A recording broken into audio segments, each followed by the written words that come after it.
Hey guys, this is your Bible lesson for November 23rd. Praying always, Ephesians 6:18. What multitudes of prayers we have put up from the first moment when we learned to pray. Our first prayer was a prayer for ourselves.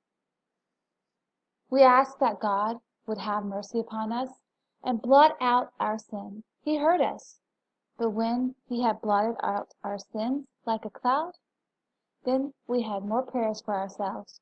We have had to pray for sanctifying grace, for constraining and restraining grace. We have been led to crave for a fresh assurance of faith, for the comfortable application of the promise, for deliverance in the hour of temptation, for help in the time of duty, and for succor in the day of trial.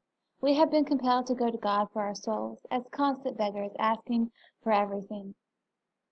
Bear witness, children of God. You have never been able to get anything for your souls elsewhere. All the bread your soul has eaten has come down from heaven, and all the water of which it has drank has flowed from the living rock, Jesus Christ the Lord. Your soul has never grown rich in itself. It has always been a pensioner upon the daily bounty of God, and hence your prayers have ascended to heaven for a range of spiritual mercies, all but infinite.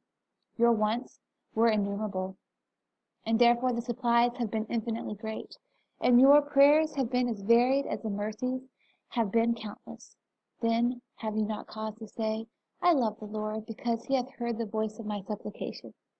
For as your prayers have been for as your prayers have been many, so also have been God's answers to them. He has heard you in the day of trouble, has strengthened you, and helped you, even when you dishonored him by trembling and doubting at the mercy seat. Remember this, and let it fill your heart with gratitude to God, who has thus graciously heard your poor weak prayers. Bless the Lord, O my soul, and forget not all his benefits. All right, in this section, Spurgeon's talking about the importance of prayer. Prayer should be something that characterizes our lives as Christians. So for your questions for the day, I want you to, number one, he mentions here, he has heard you in the day of trouble, has strengthened you and helped you, even when you dishonored him by trembling and doubting at the mercy seat. So for number one, I want you to answer this question.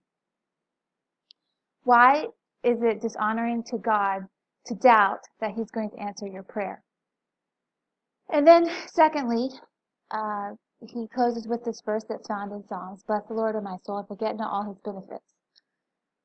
What is the danger for a Christian if he forgets all of the benefits that God has bestowed upon him? All right, thank you.